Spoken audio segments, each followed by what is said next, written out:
So now we'll be tackling our next question, and an important one to understand.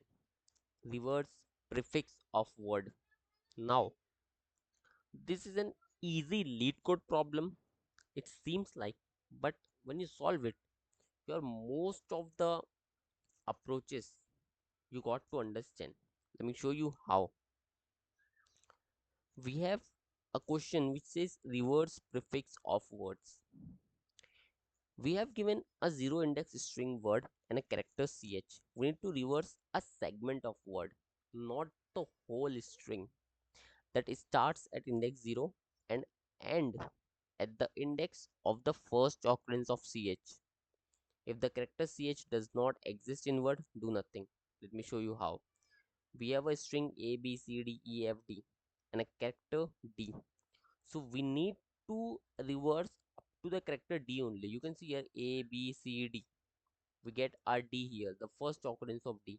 So we need to reverse only this part. That means this will now become dcba. You can see here dcba, and the remaining part will be as it is efd. Here you can see efd will be as it is. Again here we have a character z or z. So we will iterate, we will get z here. So we'll rotate this part only. zxyx. You can see here we get zxyx. And the remaining part xc will be as it is. You can see here xc will be as it is. And if we didn't get our character, you can see here there is no z in the string. So we'll return the string as it is. Now, how to do this? The very first thing we'll be doing here is writing a reverse function, but this time for the string. In the last lecture, we have done this for the characters, but now we need to do this for string. Now, this is again simple.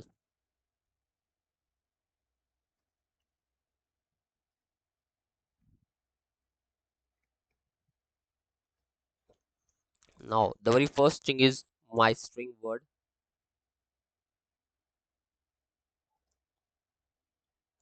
Second is a pointer, which is starting from the zeroth index, and a pointer, which is starting from the very last index. Now, the thing which I need to do, I need to convert this string word into a character array. So, how this can be done? Let me show you.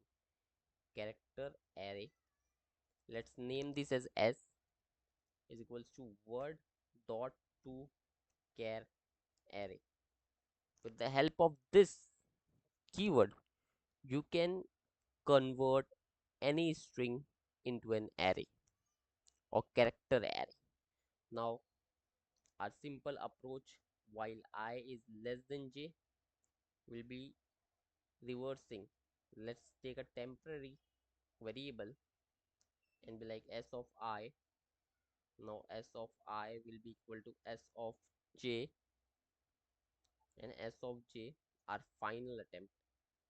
Now we'll be moving I by one index and j by one index backward. Since this time the return type is string, we'll be returning new string s. Simple. Now let me show you how to do this.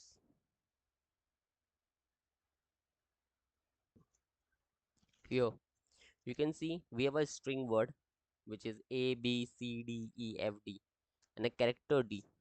So what do we need to here is, first let's find if the string contains this character d.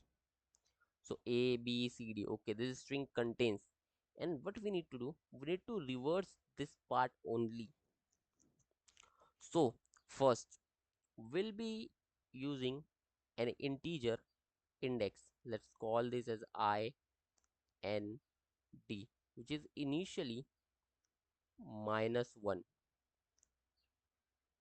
So this help us to find this character d if it exists in the word string or not. So what we'll need to do, we'll be iterating the loop. We'll be iterating this whole word string first. I'll be checking first if this s dot character at I, which is a, Is it equal to D? No. So will be moved by one index. Now is B equals to character? No. Is this equals to character? No. Now whenever we reach our index, we'll be storing this index in our IND. IND is equals to I. That means we have stored the index of this D in our IND variable. And now we'll be reversing from here only. So we'll be like, what we need to write? We just need to write a function reverse. What we are reversing a string from index 0 to index IND. Simple. Just we need to do this. First we need to find character if it exists.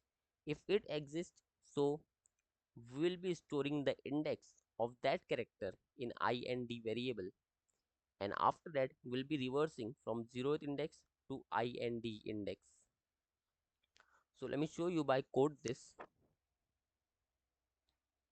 Since we have already written the reverse function, first we'll be storing the length of this string in n variable. Done. Now we need to create a variable IND which is initially -1. Now as I said, let's iterate the string for int I equals 0 I less than n I plus plus.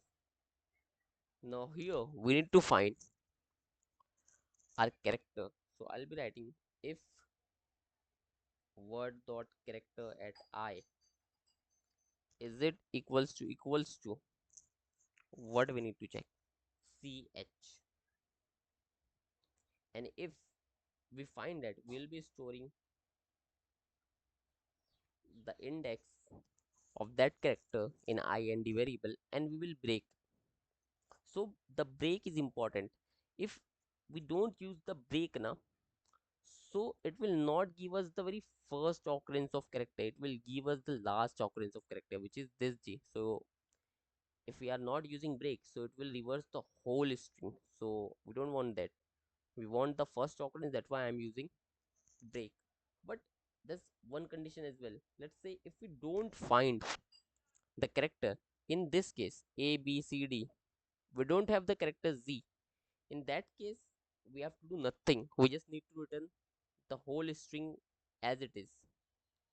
So for that we'll be writing if integer equals to -1. That means we don't find the index. In that case we will simply return word. Now the next part, string prefix whole. Now this will help us to reverse the whole. So we'll be writing the reverse function, the word from 0th index to index variable. Now we'll using a string prefix, and we'll be storing prefix whole from, okay, from 0th index to index plus 1 and a suffix. Now why suffix?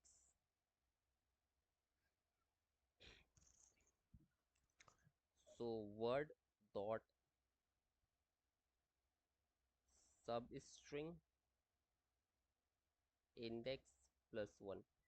Okay, so this prefix whole is as it sub string.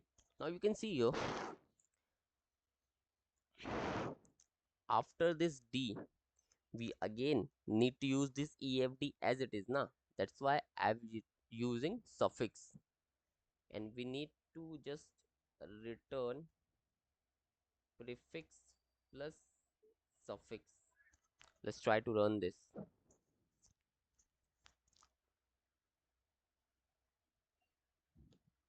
Done. Let's submit.